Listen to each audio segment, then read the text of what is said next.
This conference will now be recorded. Customer material info record, which is a very small concept. Later we'll be discussing about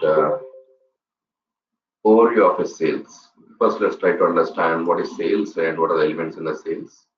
So just an introduction of the sales we'll be discussing once we finish CMIR. So what is CMIR? Why we need CMIR, the customer material info record? So we have customer master, right? And we also have material master. Certain things, let's say you want to give a choice at the customer and material level, which is not possible either at customer master or material master. Let's say customer master, I have a customer who is delivery priority is 01.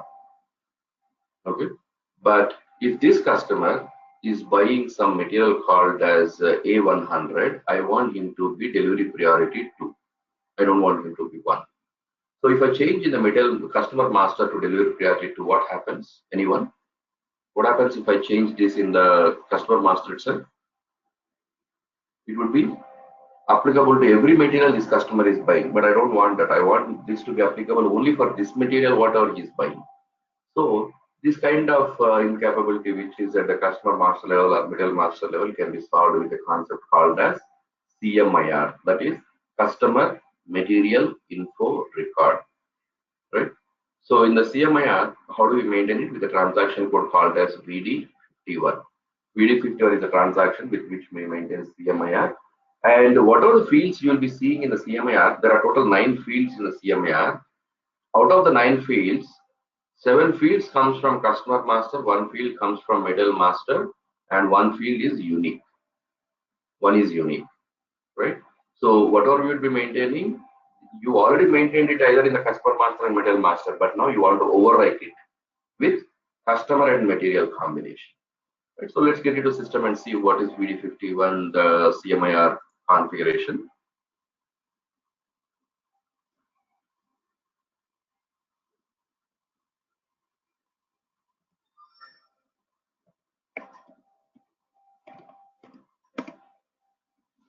So VD51.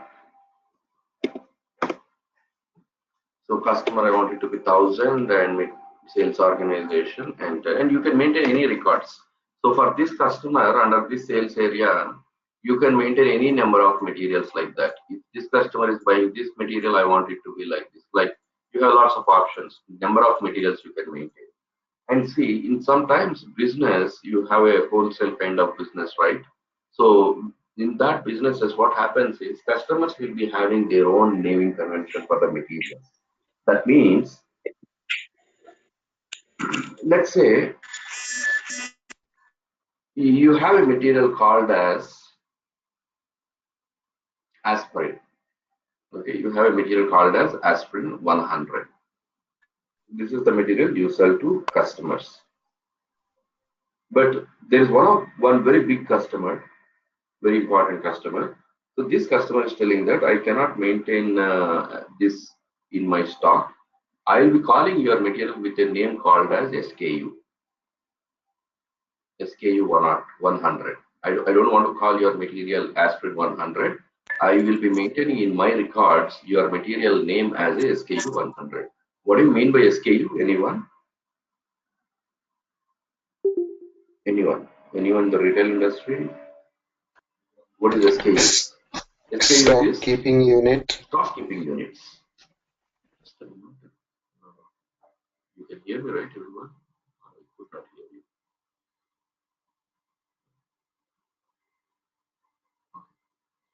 Hope you can hear me well. Okay, yeah. So what is SKUs? SKUs is nothing but stock keeping units. What is stock keeping units? So you see big companies, what they do is which sells, like say you take Walmart, you take the Big Bazaar, you take some other big retailers. What they do is they maintain stock with their own name because they have hundreds, thousands of material, right? And there is a chance that so two materials from two different vendors can have same name. Okay, the name might be same. So to eliminate this ambiguity and to maintain stock well, what they do is they maintain stock in SKUs. And whenever they place an order to company, also they place in the same name. So let me show you something. What is SKU?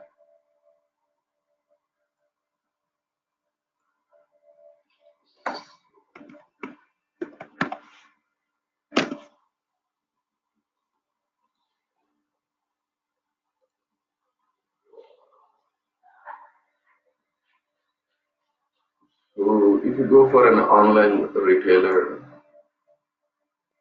you see here this product. What is this product called as Apple MacBook Pro or this thing? And what is the model of this particular laptop? It is model number MR something here. You can see, right? MIR 9A. This is the model which Apple can identify this material for, right?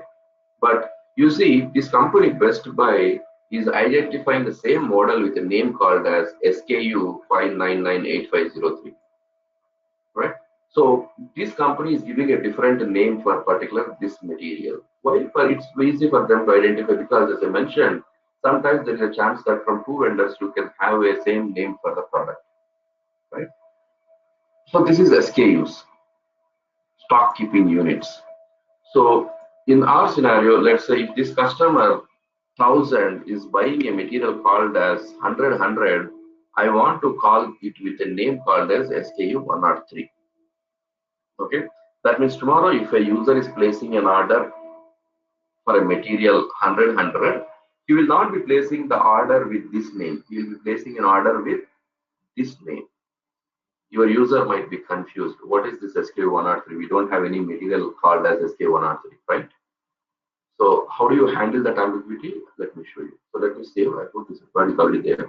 But anyway, let us save.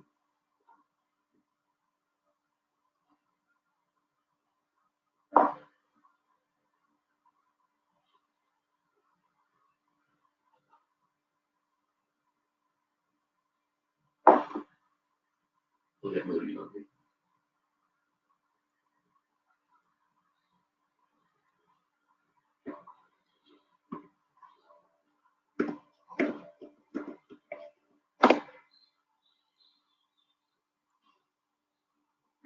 VD52. I'll go for a change mode because I guess that record is already existing.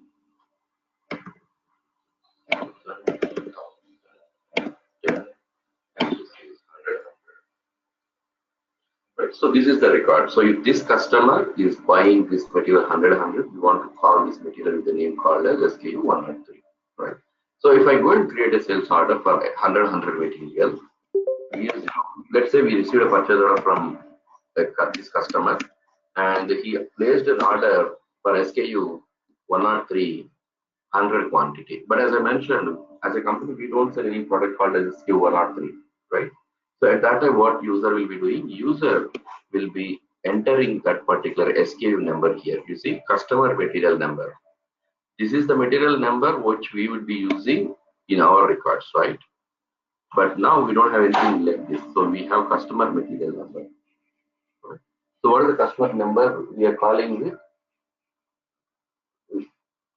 We are calling with that is SKU 103, right? So user will be entering SKU 103 here and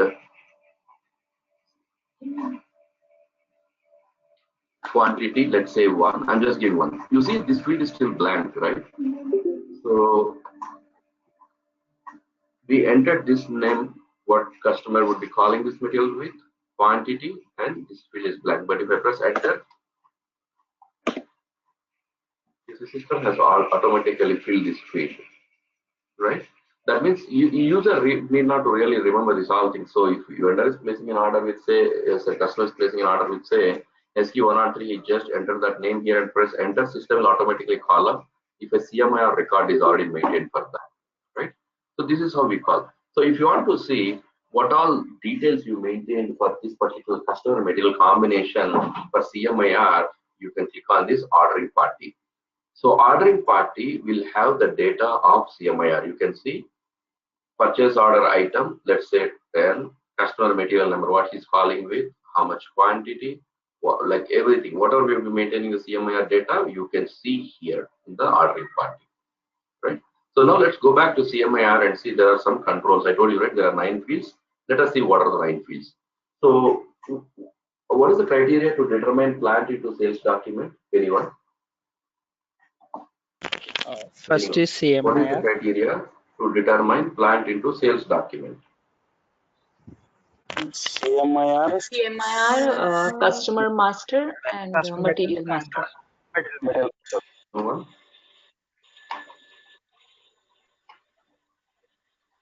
Sorry, I hope I could not hear you. Don't know why. Just a moment.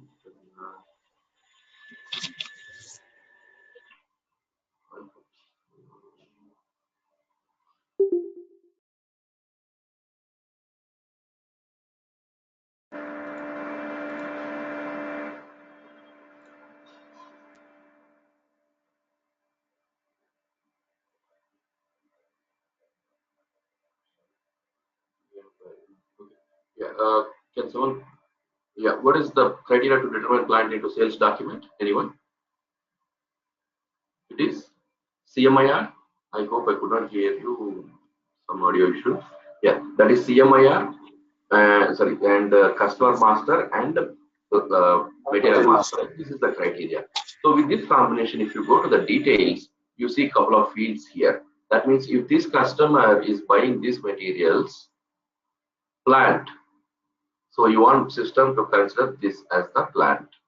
So what is the criteria to determine plant into sales document? System will first check here for the customer and material you maintained any plant. If not, you go to customer master, then it go to the material master plant. Then next is delivery priority. See, we already maintained delivery priority in the customer master in the shipping tab.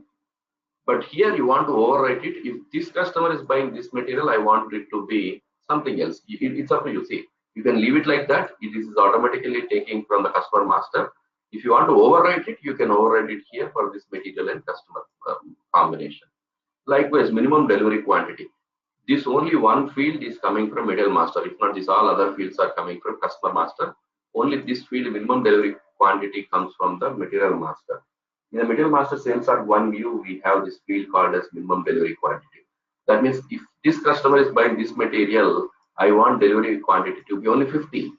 If not, for all other customers in the material master, I want it to be 100. By default, it is 100 in the material master. But if this customer is buying this material, then I want it to be only 50. Right? The next is a partial delivery per item. So this is also again coming from the same customer master shipping tab. So the same fields. So out of this complete the CMIR, what is the unique field? This is the unique field, item usage. Okay, and you see in the interview, not recently, but at least 6 months or 1 year back, they asked a question in the interview. Can you tell me one field which is a control data? Usually what we do, we just go through only these particular fields, right? We never see the headings of the blocks. This is customer material, this is shipping, this is partial data, right? But in that interview, they asked a question, can you tell me one field which is a control data? Because you see, item usage, this field is a control data field, right? So have some good idea about the screen. Just only don't mug up by the fields. Have some idea about the screen. Okay, so this is the question. So what can you tell me one field which is a control data? Item usage is a control data field. So what is item usage? So what is an item category and how an item category determines into sales document? So I'll do one thing. I'll go ahead because I hope I could not hear your voices. So I'll be putting the questions, but I could not hear you. So I'll be continuing, right? So what is the item usage? See, we have an item category, right? In the last session, in the material master, we discussed that what is an item category and how item category comes into sales document. So how item category comes into sales document? That is through a concept called as item category determination, right? Item category comes into sales document basing upon a concept called as item category determination. So what are the parameters we have in item category determination? That is sales document type, right? Sales document type, that can be say OR. Then next, item category group, right? Item category group, which we have seen in the material master sales org 2 view, right? item category group and general item category group. We have seen couple of field, right? So it is norm, standard. And what is the third parameter? That is item usage. So from where system takes this item usage? From here, right? So document type is standard, but with whichever the document you want to create a sales order, you decide and you will get entry.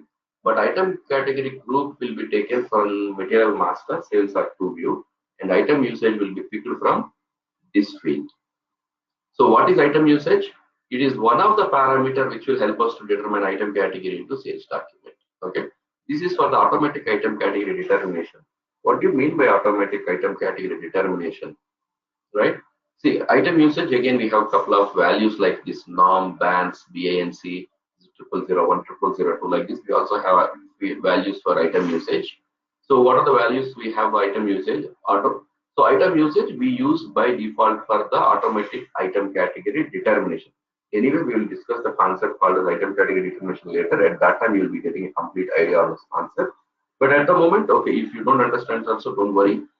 So later when we discuss item category determination, you will be thoroughly understanding it. So what is item usage? See, if I want to determine item category called as TANN, free goods, TANN. By default, with automatic item category, how system determines, that is OR, norm, standard, item category group, item usage is free, and higher level item is TAN. This combination is already set up in the system, and system identifies this as a free goods. So from where this is item usage is coming? From here. This is automatic item category determination. That means system by default will understand this is a free goods because of this particular item usage. Okay. This is automatic item category. If you want to change it, you can change it. You can change a TAN to ZTAN. You can change TANN to ZANN, right? But system will not identify now this as a free goods. Until unless you mention free, system will not identify, right? So this is automatic item category determination for which item usage will be used. And we have a couple of values actually. So for free goods, it is free. Cross-selling, CSHP, batch split, material determination, PSA1, PSA2, PSCL, PSHP, and the STO, V. Like this, we have a couple of options of item usage. Anyway, as I told you, when we discuss the concept called of item category determination, again, we'll thoroughly discuss this, right? But at this moment, this is one of the parameters which will help us to determine sales item category into a sales document. Okay, one of the parameters which will help us to determine item category into the sales document, right? So this is what the CMIR concept is all about. That's it. CMIR, we finished. So with this, we finished all the master data concept. We finished customer master, we finished material master. We also finished CMIR. Now let's go ahead and discuss introduction to the sales, OTC process. Okay, OTC process, that is standard business process. See, there are two things. Don't be confused between these. There are sales process, there are special sales process, and there is business process. Different. These three are different. What is business process? Business process is the process, the way your customer intended to do the business, how they want to do the business. Some businesses are made to stock business, OTC. Some business are third-party business, trading business.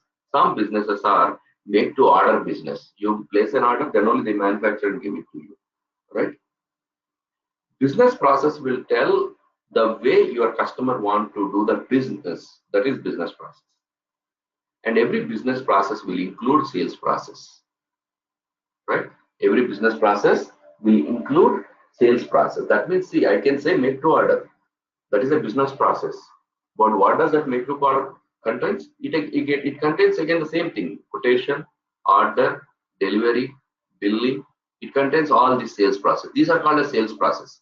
So a business process will have sales process. So don't confuse between sales process and business. What is special sales process? Special sales process are called as, like, say, cash sales, rush order. These are special sales process. That means every business has quotation, order, these things, but only very few businesses will have cash sales, rush order, right?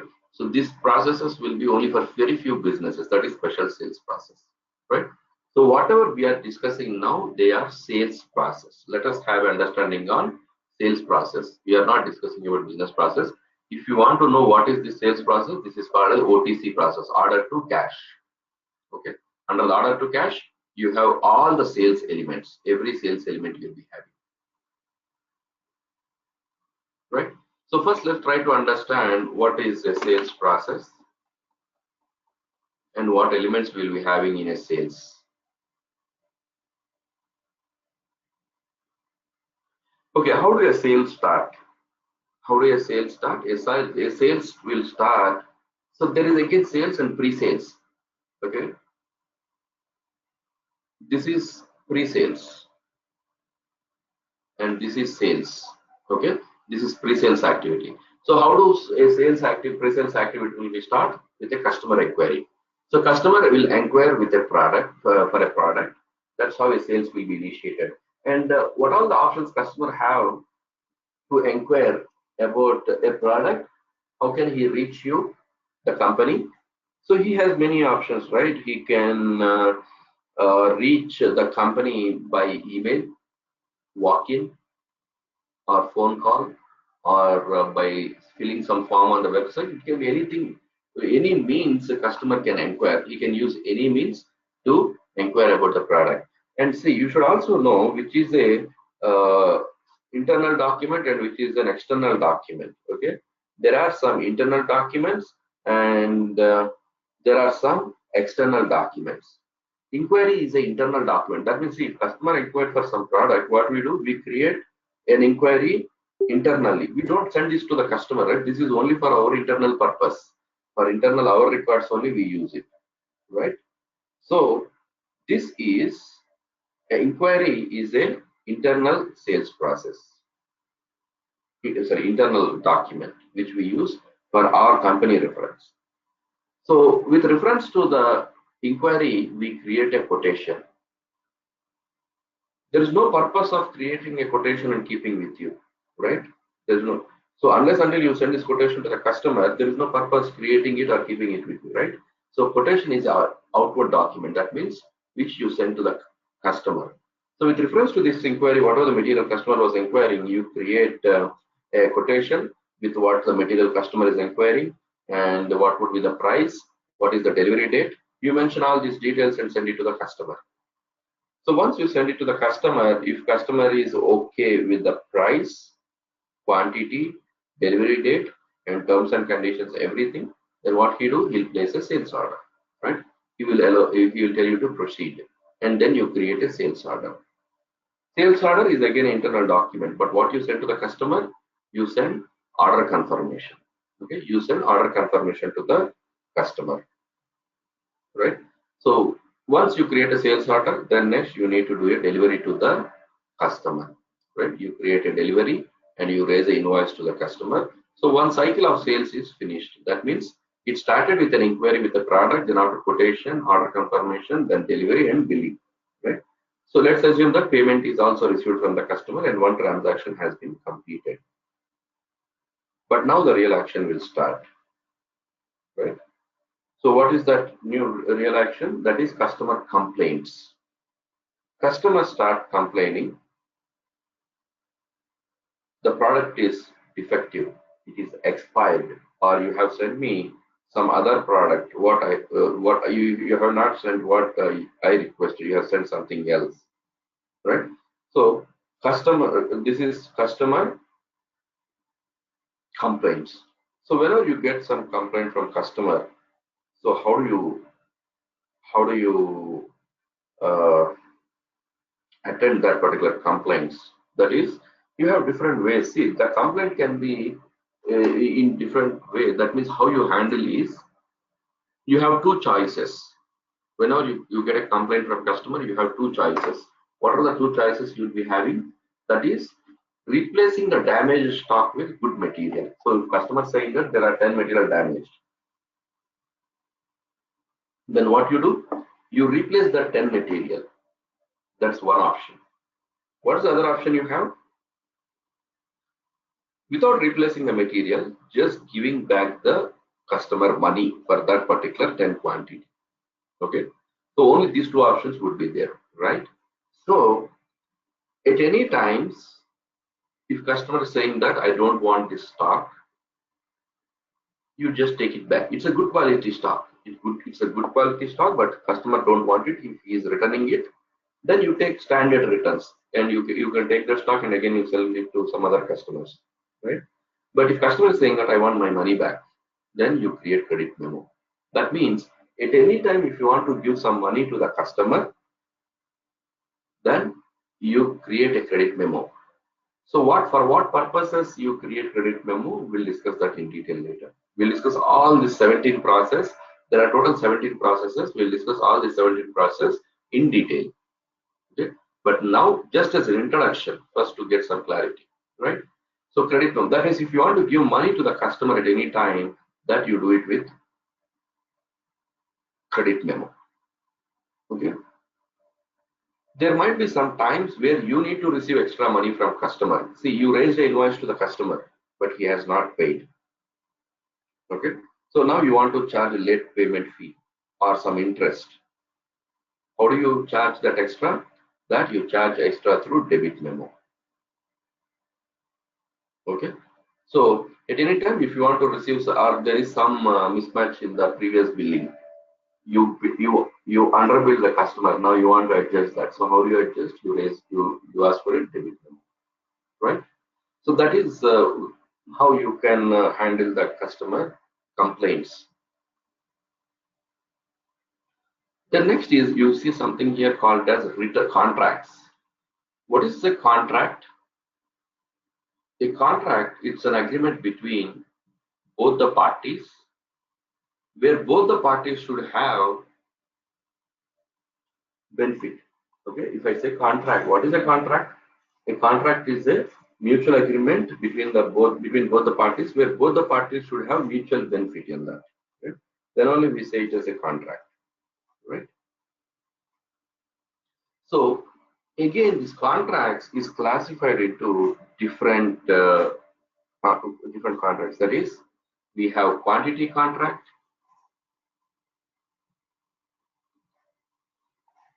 we have quantity contract, we have value contract uh, general, we have value contract material specific. Like this again, it's called as master contracts, which is classified again as a contract.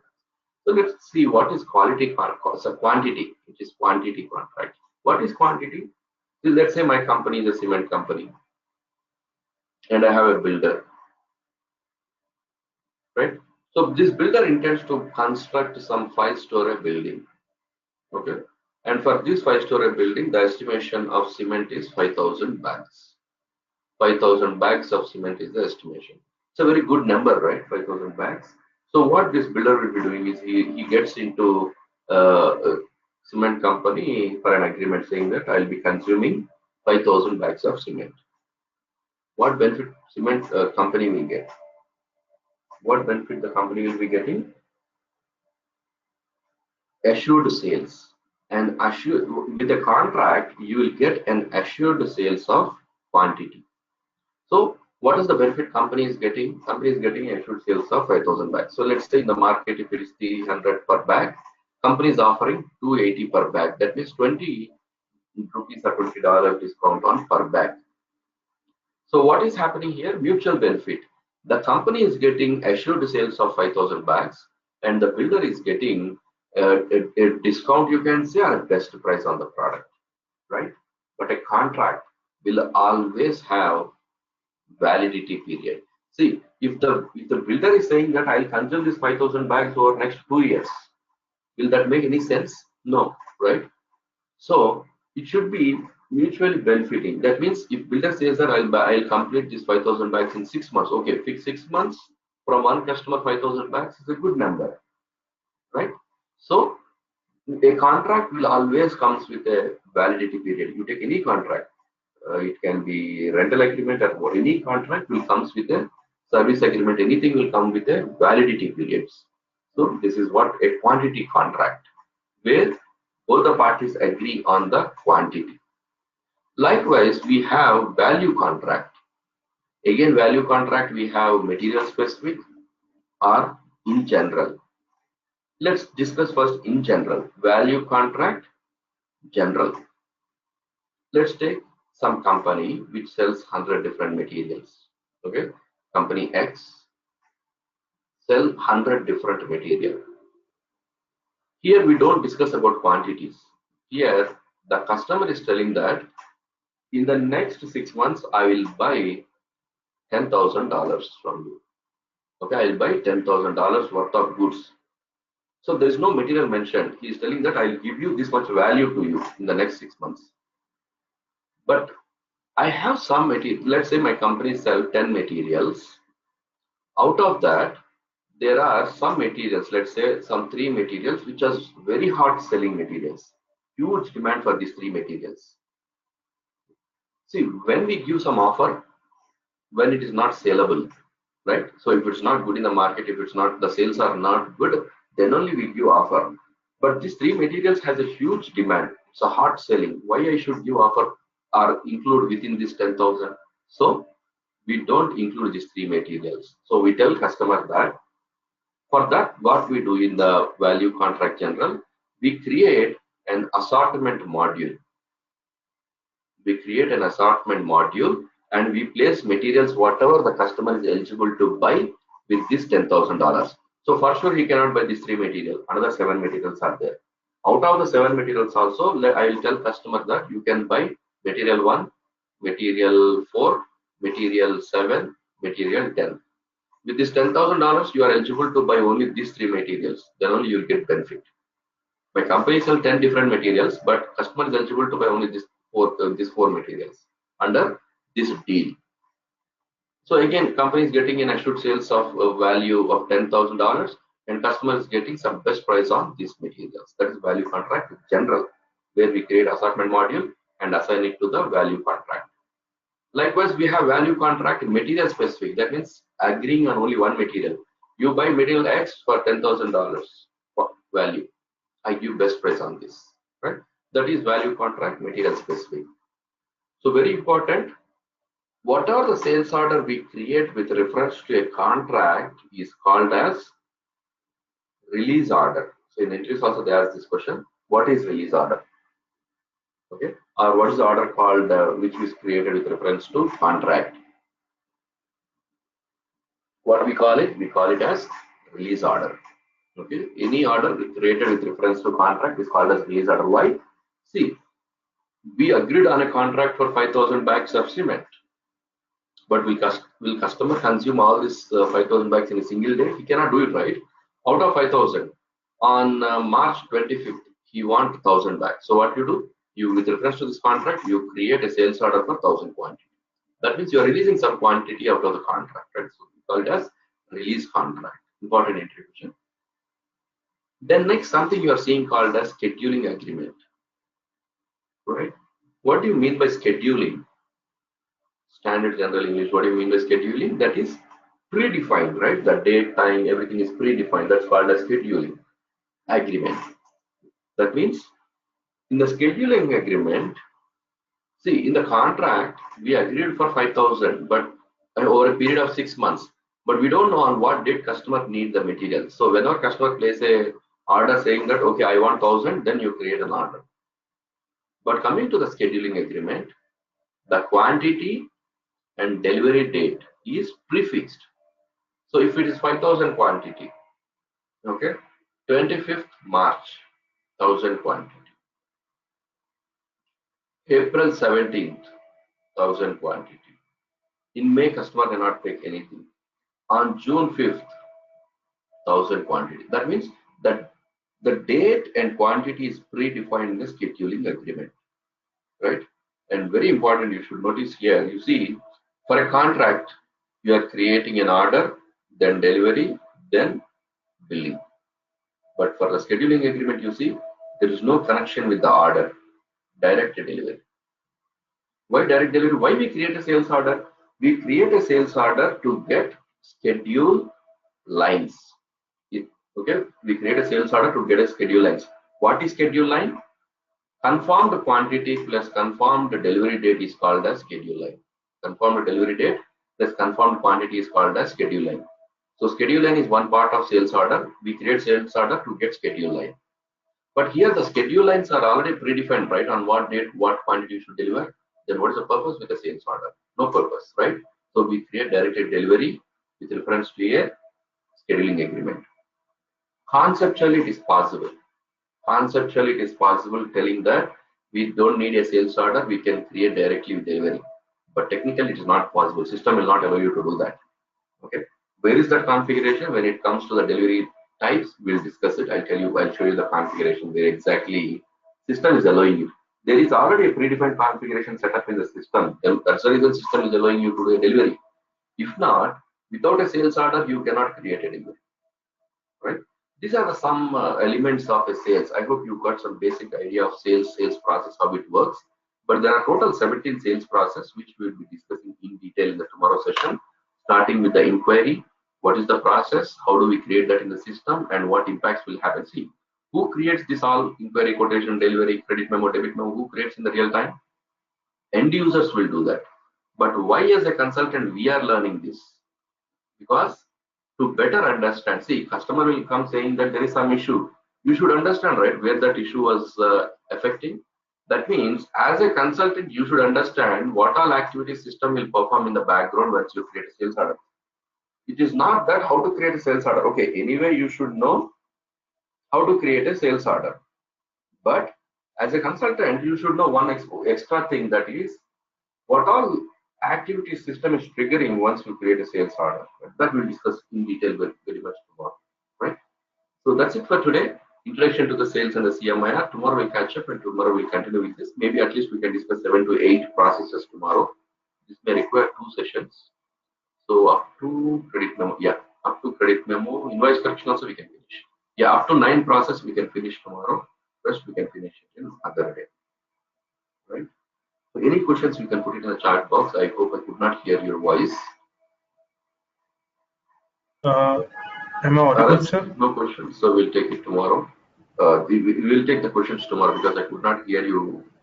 There's some audio issue, I could not hear you. So we'll take the questions tomorrow, right? So the 2 videos have been uploaded onto the drive, so please go through them. And this video also I'll try to upload it today itself. So see you all and catch up tomorrow. Please, any questions, I'll take it tomorrow, right? Good day.